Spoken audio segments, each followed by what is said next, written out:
አሁን በምስሉ ላይ ማሳያችሁ እናቶችን ጩኸት የሚያይ ሰው ለመሆኑ ለደቂቃ እንኳን እንቅልፍ ሊወስደው ይቻለዋልን?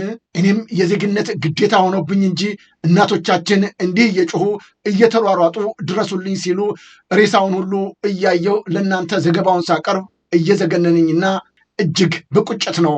ግን ምን ማድረግ ይቻላል? ይህን እያያችሁ ጸጥ ረጭ ብላችሁ የተቀመጣችሁ ነገ ይህ የእናቶች ጩኸት የእናቶች እንባ በእናንተ ላይ ላለማድረሱ አሁንም እላችኋለሁ ምንም ዋስትና የላችሁም። ለማንኛውም የእናቶችን ጩኸት እንዲህ ስሙት። እና አብይ አህመድ የሚቀልዱበት እና አረጋ ከበደ የሚያሾፉበት የአማራ ህዝብ ደም እየፈሰሰ በጠራራ ፀሐይ የሚገቡበት የሚወጡበት አጥተው ሲሯሯጡ ማየት እጅግ ልብን ይሰብራል። እናቶቻችን አይዟችሁ።